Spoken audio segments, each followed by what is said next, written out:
Oi, gente, seja bem-vindo a mais um Vida de Merendeira. Hoje a nossa conversa é sobre o aspecto regional da alimentação escolar. Eu já vou começar a receber aqui a nossa especialista de sempre, minha companheira aqui de bancada, Úrsula Corona. Seja bem-vinda mais uma vez para falarmos de um assunto que é muito importante também. Não, claro que os outros não sejam, mas a gente precisa falar desse aspecto também regional, como que essa alimentação é produzida, como que ela chega para as nossas crianças, né? O Brasil é tão continental que a gente precisa personalizar cada ação.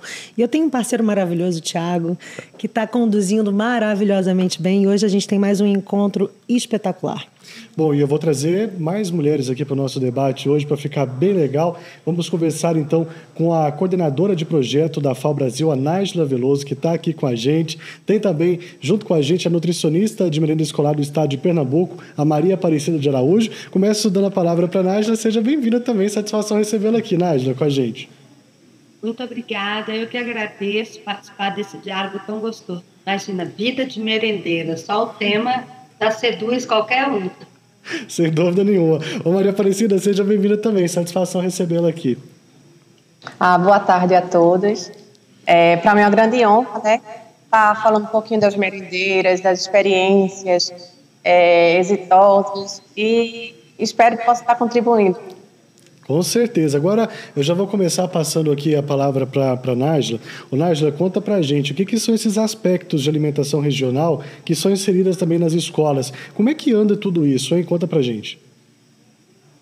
Olha, Thiago, eu acho importante, primeiro, fazer assim um cenário, brevemente, porque seria muita coisa, mas trazer um cenário um pouco mais global para cair no regional, para a gente pensar assim, em que contexto deste mundo, né, desse universo, é que a política de alimentação escolar se insere.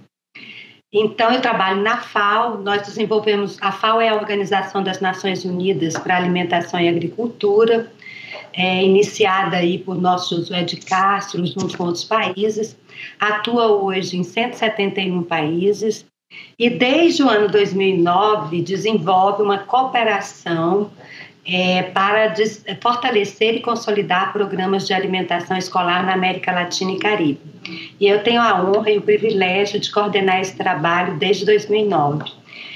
E a FAO é um organismo que produz muitos estudos e pesquisas com relação às suas duas grandes plataformas base, que é a primeira, a erradicação da fome e da pobreza.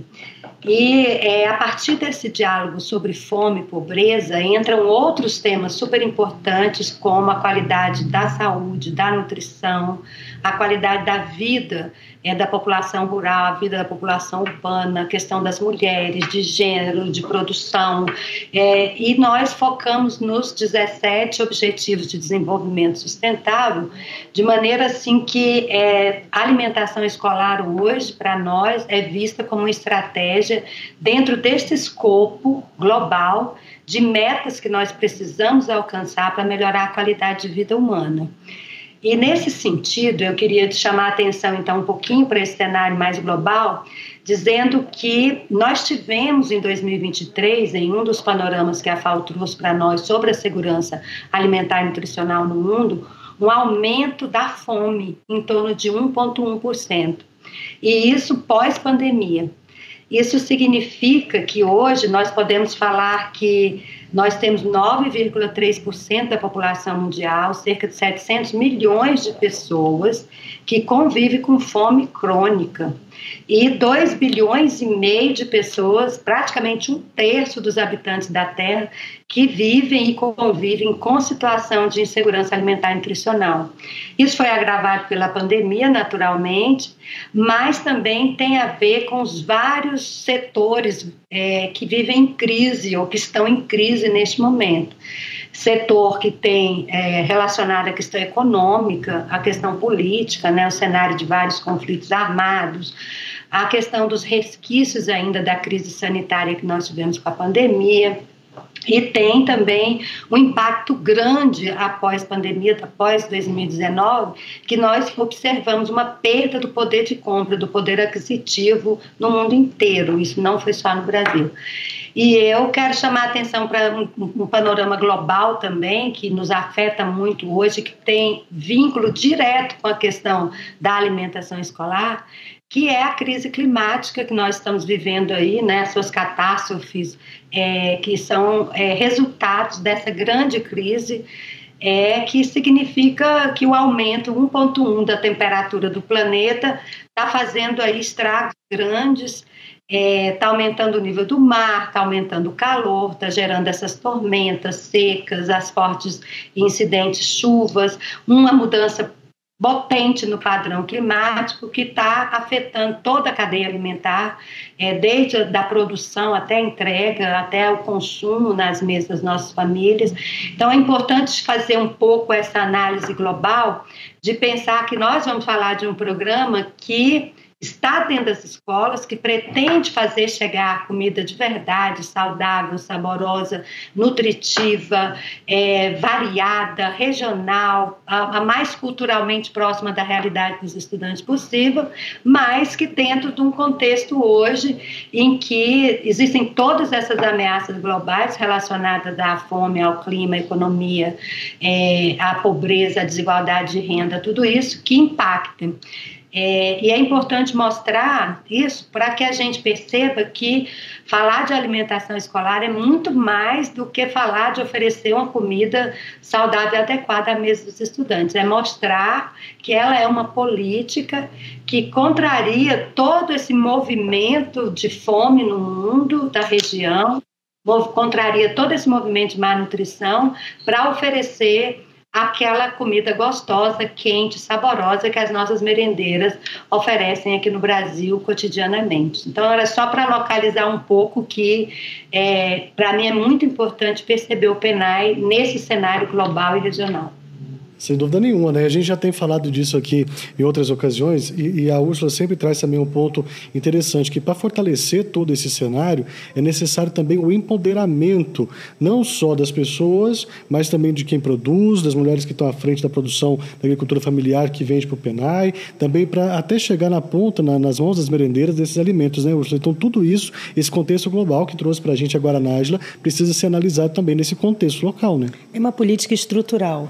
Eu sou fã desse programa porque a gente pensa no futuro da nossa geração, da qualidade nutricional, porém, a gente empodera economicamente famílias, a gente diminui o trabalho infantil, a gente consegue quebrar intermediários, então é muito completa. Por isso que é um nosso programa que é exportado para diversos países e como você, a gente hoje vai conseguir penetrar um pouco mais regionalmente, porque o Brasil é um país continental, então temos desafios locais. E hoje com duas convidadas fabulosas para poder trazer um pouco mais de conhecimento para a gente. Bom, e para falar nessa questão dos desafios locais, nós vamos ouvir agora quem está lá na ponta trabalhando com tudo isso. Ô Maria Aparecida, conta para a gente, como é que é desenvolvido, então, aí no estado, né, de Pernambuco, essa questão da merenda escolar. Nós vimos a importância que tem desse contexto global que a Nájila trouxe para a gente, a estrutura que tem também o regional que a Úrsula acabou de colocar. Mas e aí na ponta, como é que funciona tudo isso, hein? Conta para a gente. É como o Nájila falou, a merenda não é só ofertar, né, a comida, é sim entregar, doar. Eu sempre falo que as merendeiras não é só merendeiras, elas estão educando nossos alunos, elas estão formando hábitos alimentares. Nossa cultura é rica, é linda, sempre obedecemos à cultura local. Vou dar um exemplo da nossa cultura. Então, tem locais de Pernambuco que ofertamos carne de charque, não sei se vocês conhecem, mas no sertão, que também faz parte de Pernambuco, nós ofertamos o caprino, devido à localidade, à cultura da região. Então, assim, a merenda escolar é muito bonita, é linda, é gratificante, a gente sabe que contribui no rendimento escolar dos nossos estudantes, ajuda no desenvolvimento biopsicossocial e também a evitar algumas doenças, né, causadas por uma má alimentação, como diabetes, pressão alta, obesidade. Então, a gente trata na prevenção. Então, é muito gratificante trabalhar na ponta com os nossos alunos e nossas merendeiras. Tá certo. Voltando agora para essa questão de desafio global, ô Nájila, conta para a gente aí se essa questão da alimentação escolar tem que ser tratado como um desafio global.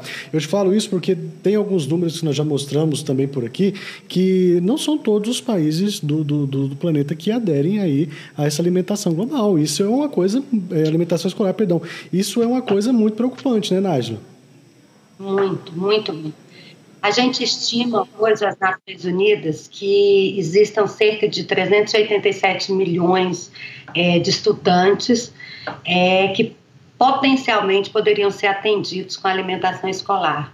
Na nossa região da América Latina e Caribe, são 170 milhões. Imagine que desses 170 milhões, 40 milhões, quase 41 são brasileiros. Mas pense que nós só temos na região da América Latina e Caribe metade dessa população, cerca de 87 milhões somente, atendidos pelo Programa de Alimentação Escolar. Ou seja, a universalização desse programa, que aqui no Brasil é tão comum para nós, parece tão óbvio que todo mundo tem direito, não é tão óbvio assim para todos os lados, e as condições sociopolíticas, econômicas e culturais dos países não permitem muitas vezes que essa alimentação seja estendida para todos. Nós temos países que atendem os mais vulneráveis, países que atendem só uma região, países que atendem só uma modalidade de ensino, países que atendem só um turno. Então, assim, é uma variedade gigante. E a alimentação escolar, eu quero reiterar essa fala da Cida e da Úrsula, e ela traz benefícios pela transversalidade do impacto dela. Ela é uma política que vai mexer lá na saúde, vai mexer na nutrição, vai mexer na educação, na economia, na agricultura, vai promover esse desenvolvimento cognitivo e social dos estudantes. É aquilo que está, eu diria, como a base do desenvolvimento humano em qualquer espaço, seja na família ou na escola. E na escola, como política que o Estado mantém, é uma responsabilidade, né, de tentar atender da melhor forma possível, e eu diria para você que com muita tranquilidade como brasileira, mas também pessoa que conhece profundamente os programas da região, dizer que o Brasil é referência, tanto nessa universalidade quanto na qualidade do que ele oferece. Então, nós temos problemas? Vários. Nós vamos falar depois de desafios? Muitos.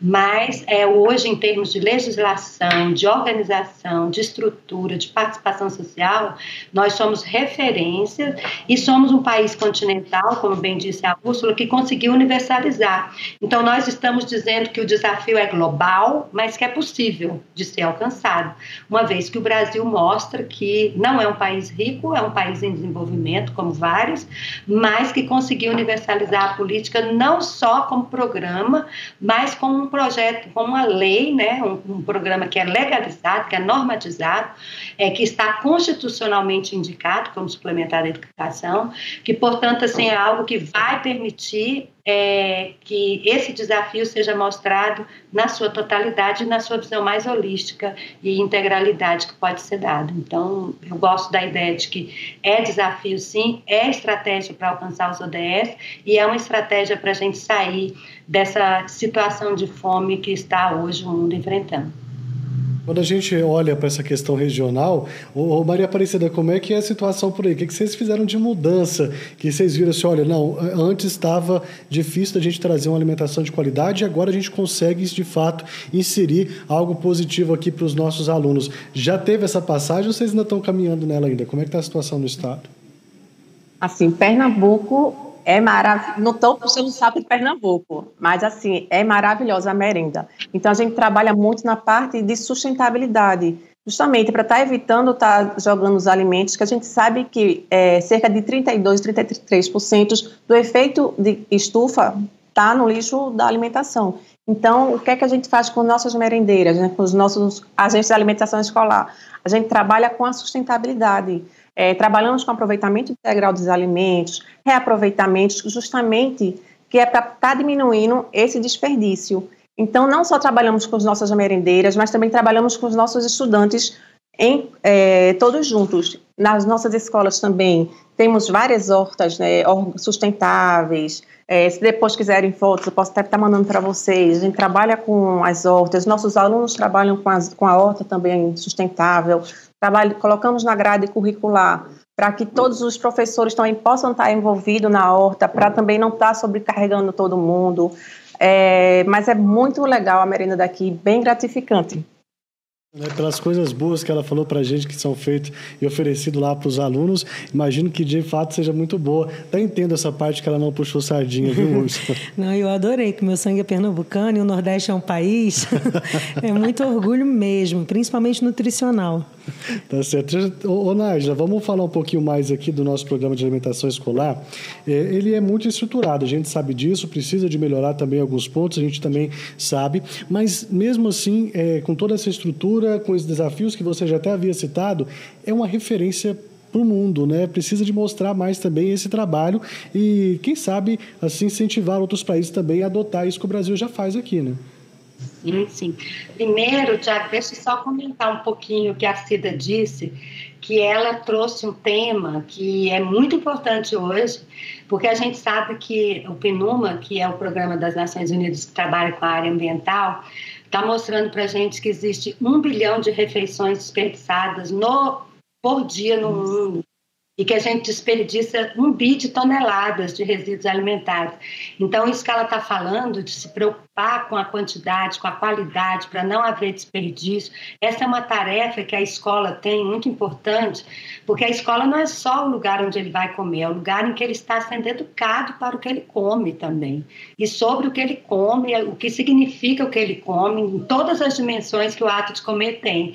E essa é uma dimensão ambiental, uma dimensão de compromisso social bastante importante, e eu quero então felicitar a Cida e Pernambuco e vários outros municípios e estados brasileiros que já desenvolvem projetos na redução das perdas e desperdício de alimentos e que inclusive desenvolvem ações com algum outro resíduo que sobra, como compostagem aí nas hortas escolares. Então, é só comentando que é uma riqueza.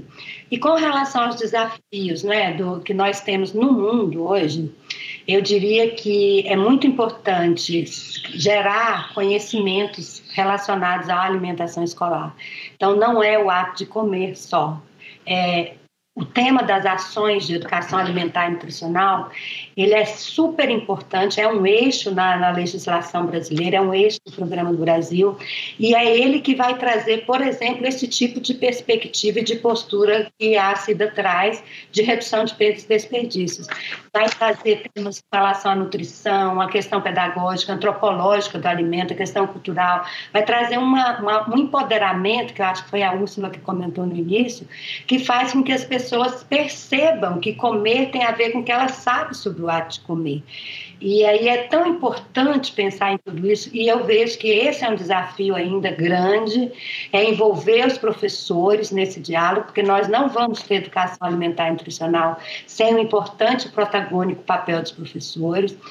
Nós não vamos ter essa atitude de mudança, de sensibilidade, de empoderamento, de conhecimento, se nós não tivermos ministros, secretários estaduais, municipais, coordenadores de PNAE, coordenadores de educação, ministros de educação, secretário de educação, entendendo que essa estrutura de educar é tão importante quanto oferecer essa comida saborosa, quente, gostosa e regional, que a gente trabalha por ela na escola. Esse é um desafio. O outro grande desafio que eu vejo é pensar em temas, não só no Brasil, mas em como estruturar cada vez melhor a participação social, né? Nós temos no Brasil os CAIs, muitos países também têm conselhos de alimentação escolar, mas como fazer desses CAIs cada vez mais atuantes, mais próximos, principalmente em grandes municípios, em grandes espaços com muitas escolas.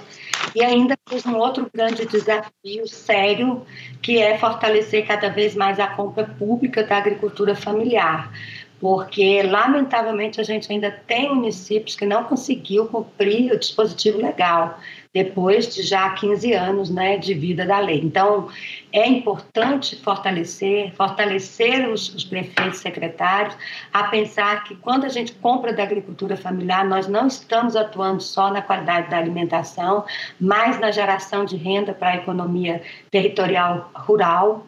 Nós estamos fortalecendo a produção, nós estamos permitindo que a biodiversidade, que esse país é tão rico, alcance nossas escolas, nós estamos fortalecendo alimentos agroecológicos e orgânicos. Enfim, tem todo um trabalho que é feito feito por trás dessa ação de comprar da agricultura, que a torna hoje mundialmente referência e também a torna mundialmente importante nesse diálogo sobre clima, sobre tudo que nós estamos falando aqui de importante, inclusive para a redução de perdas e desperdício de alimentos. Posso complementar minha fala? Maria. Por favor, à vontade. Pronto. Só para complementar, nós também trabalhamos com a compostagem, utilizamos, né, resto de óleo e resto de gordura da alimentação para estar ensinando a comunidade e o pessoal que está envolvido com a escola a estar fazendo sabão, né? Então, e dia 18 de junho é a gastronomia sustentável. Então, juntamos todas as nossas merendeiras de um único município. Vai ser aproximadamente 32 escolas. Então, a gente vai fazer uma culminância para estar mostrando receitas sustentáveis, com aproveitamento de alimentos e reaproveitamentos. Quem quiser participar, serão bem-vindos. Bacana a gente ver os projetos, né? Como foi colocado pela Nájila, que o que pode ser feito. Aí vem a Maria, conta pra gente agora, não, nós já estamos fazendo isso aqui, e principalmente essa questão da sustentabilidade nessa produção de alimentos, né, Úrsula? Eu acho que é primordial, até mesmo, parafraseando o que disse a Nájila lá no início, né, a alimentação escolar também faz parte da educação moral desses alunos, e isso é muito importante, trazer isso para eles. Olha, você pode aproveitar o seu alimento, da forma que nós aproveitamos aqui, você consegue também trazer para sua casa. Isso e eles chegam em casa e ensinam aos pais, que depois eles vão multiplicando o conhecimento. Isso que eu acho mais incrível. A mulher em si já tem esse papel na família, tanto que na agricultura familiar é muito predominantemente feminina. Mas, além disso, falando de educação, falando como uma agricultura sustentável com reaproveitamento integral do alimento traz de impacto, é a redução dos gases, é a questão do aproveitamento integral, a compostagem. Então, a política pública também absorve esse lugar do incentivo, que, como estávamos falando, é uma lei, uma lei que mudou há 15 anos, há pouco tempo, mas o impacto é gigante. Eu queria até fazer uma pergunta: que políticas públicas a gente pode agregar para poder continuar aperfeiçoando e melhorando o nosso programa?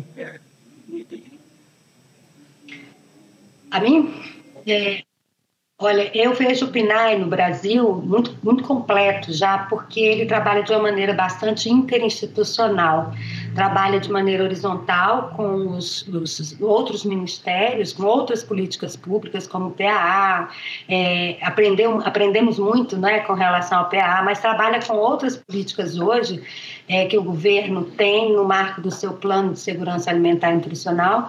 E eu vejo já bastante integração. Vejo que a nossa política, ela é uma política bastante, além dessa integração horizontal, também bastante verticalizada do ponto de vista da integração, porque ela é desenvolvida em regime colaborativo. Então, eu diria que a gente tem uma cruz, né? De cima para baixo, de baixo para cima, entre municípios, Estado e União, e na horizontalidade entre diversos ministérios. E entidades, não só ministérios, a gente tem universidade por meio dos SECANES, que são os centros colaboradores que operam junto com o PNAE para desenvolver aqui no Brasil. E nós temos vários outros organismos e entidades da sociedade organizada, né, sociedade civil organizada, que apoiam no desenvolvimento desses temas, além de escolas filantrópicas, creches, etc. É uma grande rede. Eu vejo que a nossa questão não seria trazer mais políticas para o PNAE, senão fortalecer cada vez mais esse diálogo, essa articulação intersetorial tão importante para o bom desenvolvimento dele. Também nem sei se eu entendi a pergunta da Úrsula, mas a gente pode voltar a falar. Agora, eu também chamaria a atenção que o PNAE ele é uma política que impacta em várias outras. Então, eu não vejo nenhum bom resultado da educação que não tenha passado pelo PNAE. E agora nós tivemos uma evidência bastante concreta de uma pesquisa, essa última, né, da amostra de domicílios feita pelo PNAD, feita pelo IBGE, que mostra que nós já temos no Brasil 72,4% da população em estado de segurança alimentar e nutricional. Tivemos uma redução de mais de 24 milhões para 8 milhões só de pessoas em pobreza é muito, né? Mas significa um recuo importante. Eu vejo o PNAE atuando nisso, eu vejo o PNAE aí dentro, mostrando que os dados de insegurança alimentar e nutricional são diminuídos a partir do fato de que os estudantes têm acesso à comida quente, gostosa, à carne, ao charque lá na escola, que menciona a Cida, ao alface, ao tomate, ao ovo, ao iogurte, a tudo isso que hoje a agricultura familiar permite que ele tenha. Mas me chama a atenção também um dado dessa pesquisa que mostra que a insegurança alimentar está mais presente em domicílios com criança de 0 a 4 anos e de 15 a 19 anos. Isso faz com que o PNAE também tenha que assumir mais esse desafio, porque, ou seja, os nossos domicílios de natureza de mais insegurança são os que têm nossas crianças e nossos adolescentes.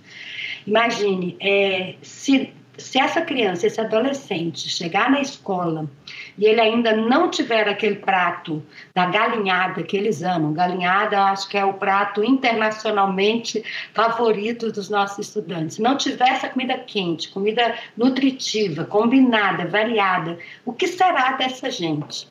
E eu quero chamar a atenção porque, lamentavelmente, nessas famílias, em muitas outras dos outros países, às vezes a alimentação escolar é a única refeição de verdade do dia. E por isso nos coloca assim, com esse desafio gigante de tentar oferecer o melhor todos os dias.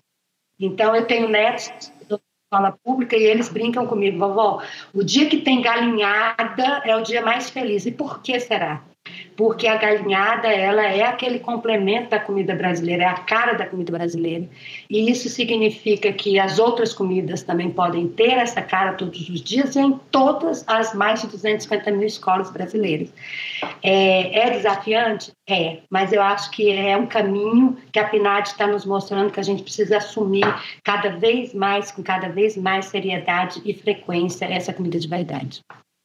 Sou suspeito para falar da galinhada em tempo de escola, porque eu gostava muito também. Era a minha preferida. Sou bem suspeito para falar disso, viu? Aqui em Pernambuco não pode faltar o cuscuz com a galinhada. Não, cuscuz. Não, e já imaginou cuscuz com galinhada? Deve ser sensacional. Eu tenho um pezinho também lá em Pernambuco, né? Minha avó materna é de lá, então a gente aprendeu, apesar de ser goiana, a gente aprendeu um pouco da culinária pernambucana também, viu? Isso não é estranho pra gente, não. Mas voltando aqui para a nossa conversa central, diga, Maria, por favor. É rapidinho. Quando ela fala, né, a única refeição do estudante, aí eu lembrei de uma educação alimentar e nutricional que eu fiz em uma das minhas escolas. Falei a importância das cores dos alimentos, a importância de estar comendo aquele alimento, a fruta, né, no caso, com a casca. E um dos alunos, na hora que a gente estava fazendo o espetinho saudável, eu pedi para todos comerem, e ele não quis comer o espetinho. Aí eu, como esse espetinho, ele não tinha, eu vou levar para casa, para minha mãe e meus irmãos. Então, isso aí está muito próximo da gente. É bem preocupante, né? Mas aí, como tinha uma quantidade de comida a mais, eles também levaram para casa, assim. E uma das coisas, assim, muito importantes que o FNDE fez, e também o Estado de Pernambuco, são as escolas integrais, porque os alunos ficam durante a manhã e só vão para casa no final do dia. Então, eles conseguem fazer a alimentação cerca de, no mínimo, 70% das necessidades nutricionais. Correspondem hoje a 3 ou 4 refeições, quando é integral? Depende. 3. Tem escola que toma um café da manhã, o lanche, 9h30, o almoço e o lanche da tarde. E em seguida vão para casa. Escola tem até janta, Cida, aqui no DF. Isso. E também tem creches, né? A creche faz as refeições a mais. Diante desse cenário, é importante a gente pensar também, até vem de acordo com a próxima pergunta que eu ia fazer para vocês, que é essas soluções locais para a gente tentar reduzir aí esse número de pessoas que não têm acesso à alimentação, principalmente alimentação saudável, até mesmo em casa. A Maria Aparecida trouxe para a gente uma posição bem interessante aqui, que é essa questão de não vou comer aqui para o que eu vou levar para casa. E depois vocês citam para a gente escolas em tempo integral que oferecem mais de 3 refeições por dia, justamente o que a criança precisa ali de alimentação. Seria, então, esse um viés para resolver esse problema, ter essas escolas em tempo integral? Claro, elas custam mais caro, obviamente, mas você está fazendo, tirando um trabalho escravo infantil, você está tirando um trabalho propriamente infantil, você está tirando essas crianças e adolescentes do mundo das drogas e das ruas e ainda está oferecendo alimentação de qualidade. Seria algo assim a se pensar também para o futuro, que dá para a gente ter um engajamento também assim nessa mudança de chave? Aí eu estou pensando muito alto, muito longe. Eu sonho com você, porque é um investimento, eu não vejo isso como custo, eu vejo isso como um investimento. E não é só um investimento de uma criança, é de toda uma família. Quando eu perguntei sobre a questão de política pública, porque a gente observa em 15 anos o amadurecimento de um programa espetacular. Só que a gente está falando de uma pessoa da família e a gente quer atingir todo um ecossistema. Como é que a gente pode provocar um pouco mais esse crescimento através da nossa alimentação escolar? Porque é um programa tão completo, tão rico e tão brasileiro que a gente conseguiu dar a volta numa curva que se acendeu em muito, muito pouco tempo. Eu queria que a gente, se for possível, mostrar a importância da vertical da alimentação escolar junto com o núcleo familiar e todo esse impacto e empoderamento que a gente trouxe em tão pouco tempo. Porque as pessoas dentro de casa têm que entender que não é só um prato de comida, é uma política pública. E nós todos somos responsáveis por isso. Com certeza, e dentro dos nossos episódios nós vamos entender isso também, desses investimentos que são feitos. Mas devolvendo a pergunta agora, Nájila, dá para se pensar nisso, que pode ser uma solução plausível para um problema que é muito grande?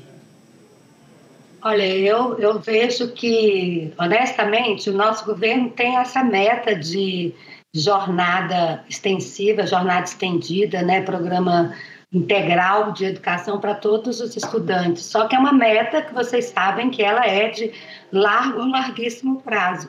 O custo de um aluno em jornada integral, ele não só duplica, às vezes, ele triplica.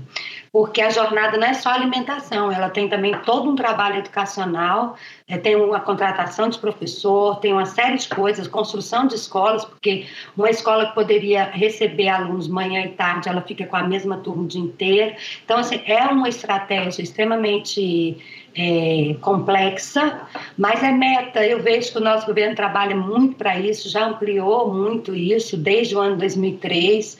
Nós tivemos vários programas que fazem isso. Entendo que sim, eu concordo com vocês que é um mundo ideal, um mundo perfeito. Todos os nossos estudantes teriam, sim, jornada integral na escola de qualidade, com comida de verdade, no mínimo 5 refeições ou no mínimo 3 feitas ali, preparadas para ele. Agora, eu queria dizer também que a alimentação escolar, ela não é a única política social para enfrentar essa questão das famílias, da fome, e não é a única responsável por essa redução do número de insegurança alimentar e nutricional que nós tivemos.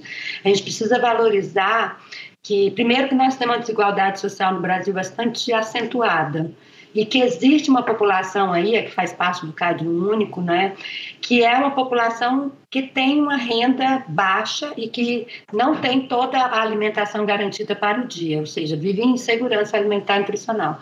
Para elas existem, então, Bolsa Família. Houve uma política recente de aumento do salário mínimo, que isso impacta no custo, na renda da família, no poder aquisitivo. Tem essa questão da menor inflação dos alimentos, que o governo tem trabalhado, tem batido forte, apanhado muito por causa disso. Tem o programa Desenrola Brasil, que quer queira, quer não, vai lá e tira o cara da dívida e permite a ele viver uma vida mais tranquila para investir mais em alimentação. Tem programa de cisterna, tem banco de alimento, tem restaurante comunitário, tem agora o programa de cesta básica natural e orgânica e saudável, que o governo também está tentando emplacar. tem o PAA para enfrentar lá a questão da renda na zona urbana. Eu quero dizer assim que o PNAE, ele conversa e dialoga com todas essas políticas para dar conta de permitir que a sociedade brasileira, que precisa ter ao menos as 3 refeições básicas que o nosso presidente fala, tenha. Então, ele não vai dar conta de tudo. Eu queria dizer que tem muita gente que defende que o PNAE ofereça comida no sábado, domingo, nos feriados, nas férias. Eu, particularmente, acho muito complexo. É um programa para estudantes em período escolar.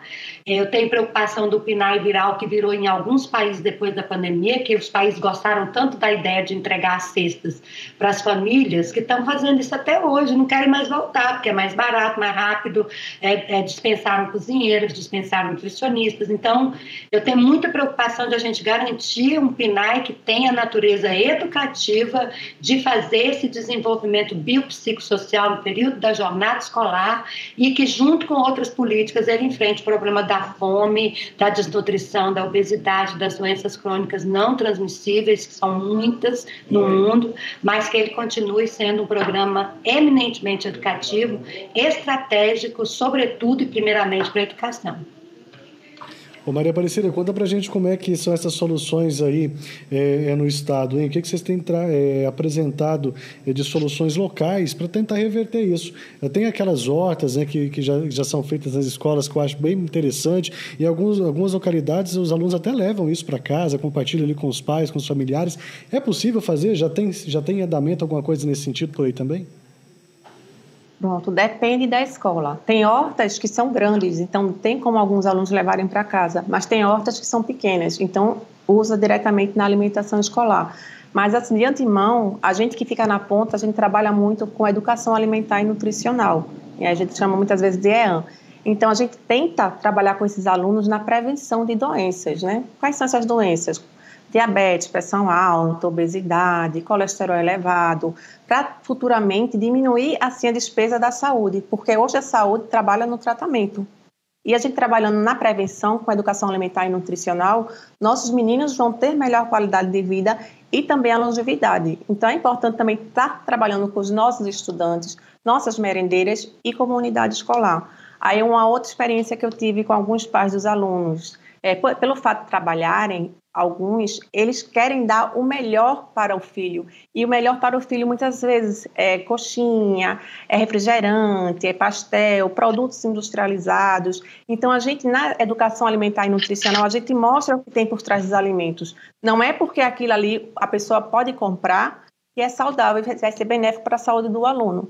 Então, a gente mostra a quantidade de açúcar que tem no refrigerante, a gente mostra a quantidade de óleos, de alguns embutidos, né, de algumas coisas que não são saudáveis para conservar o alimento e que visivelmente não, a pessoa não entende se não aprender a ler o rótulo. Então, a gente trabalha muito na prevenção e mostrar que o caro, né, o industrializado não é o melhor para o seu filho.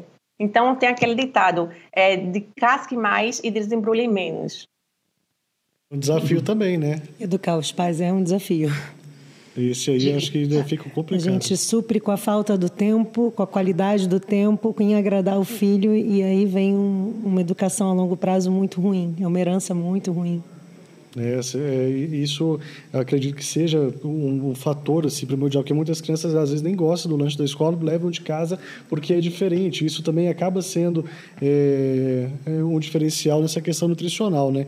E até cometi um pecado, falar que tem crianças que não gostam do lanche da escola. A gente sabe que isso é possível, porque são lanches maravilhosos. Mas as merendeiras ocupam esse lugar. A importância da merendeira na vida das crianças é a tia.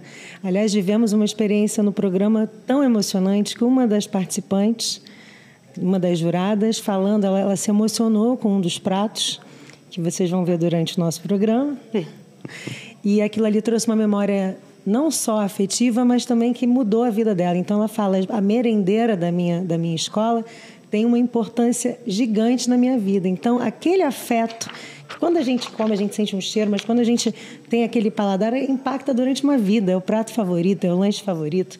E tem muita política atrás disso, muita política pública, muito amor, muita dedicação para superar qualquer desafio que existe. Sem dúvida nenhuma, né? Esses desafios presentes cada vez mais, né, Nájila? Com certeza. E a Úrsula falando aí me fez pensar, primeiro que a gente tem um desafio, outro que eu não mencionei, que é alcançar que os nossos estudantes do ensino médio aproveitem melhor o Programa Nacional de Alimentação Escolar Brasileiro, não só aqui, mas também no mundo. E o estudante maior. A gente vem com essa má cultura alimentar de casa, e às vezes é difícil você entender que na escola o cachorro-quente não vai ser de salsicha, ele vai ser um cachorro-quente, sei lá, de pasta de atum, de filé de tilápia, alguma coisa inovadora, mas que ele pode necessariamente entender que não é o mais gostoso, portanto não fazer opção por ele. Isso existe. É um desafio que a gente ainda enfrenta. Os menores têm muito mais facilidade de aceitar e de vincular a comida, tem muito mais afetividade com quem prepara.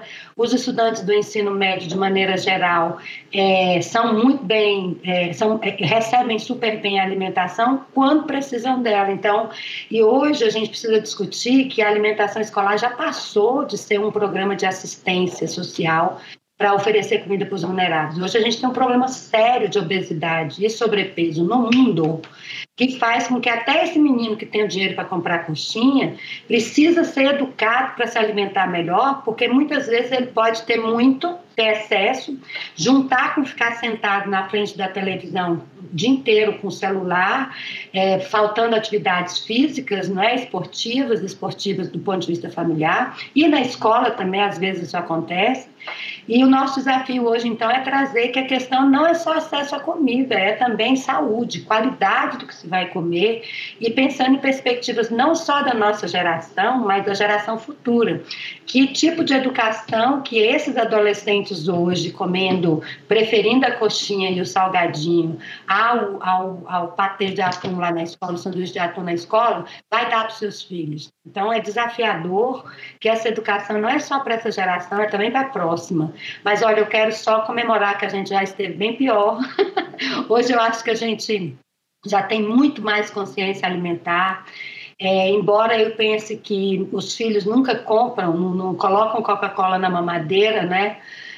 Os pais que colocam, a gente ainda tem muito que enfrentar, mas eu tenho certeza que a nossa geração, a minha para cá e essa jovem que está aí, tem muito mais perspectiva de alimentação saudável do que a gente já teve no passado, e que esse trabalho de educação alimentar na escola, ele é muito importante, ele é extremamente importante para enfrentar todas essas crises que eu comentei antes. Não dá para conviver com escolas que não têm educação alimentar e nutricional, que se preocupem só em oferecer a comida de verdade. A gente precisa disso. Mudar a mentalidade é mudar a condição humana de vida aqui no planeta. É emergente, é urgente. Já melhoramos, mas... Outra observação, né? Quando eu estava trabalhando com os meninos com a educação alimentar e nutricional, um dos estudantes parou e perguntou: tia, então não vou mais comer coxinha, pastel, pizza, hambúrguer? Eu fiz: pode.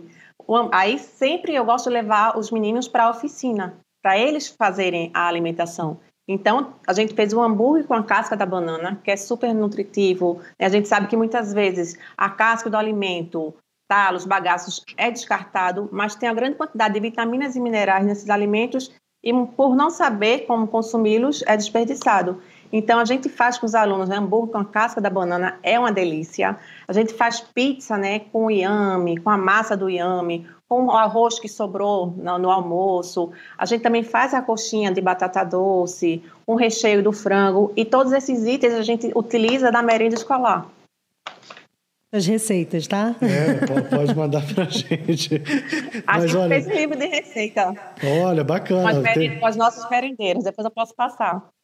Vai ser interessante a gente falar sobre isso também, mas infelizmente o nosso tempo chegou ao fim. Precisamos de mais um episódio desse para a gente conversar com as duas, porque a conversa é muito agradável. Precisamos, né? Até para a gente depois falar como educar os pais. Mas tá certo. Ô Nájila, eu quero agradecer muito a sua participação com a gente. Muito obrigado, até uma próxima, viu? Eu que agradeço, quero parabenizar vocês por esse trabalho, a Cida, a Úrsula, você, todo o FNDE. Quer dizer assim que nós estamos num caminho muito importante para o mundo e passa pelo PNAE as transformações que nós precisamos criar. Estou aqui e me disponho sempre que vocês convidarem. Mais uma vez, obrigado. Maria Aparecida, obrigado também pela sua participação e manda o livro pra gente, viu? Eu quero agradecer também, eu admiro demais vocês, viu? Parabéns. Eu que agradeço. Obrigada pela oportunidade de estar passando um pouquinho da minha experiência. Espero ter ajudado. Ajudou muito a gente nesse debate tão importante aí desse trabalho nutricional das nossas crianças, a alimentação delas já a nível local e principalmente também nesse combate à fome a nível internacional que a Nádia trouxe pra gente. Eu agradeço você também, minha amiga, mais uma vez. Eu que agradeço, trouxeram inspiração, esse é o objetivo, inspirar vocês. Sem dúvida nenhuma. Você de casa, muito obrigado, até o próximo episódio de Vida de Merendeira. Até lá, tchau. Até lá.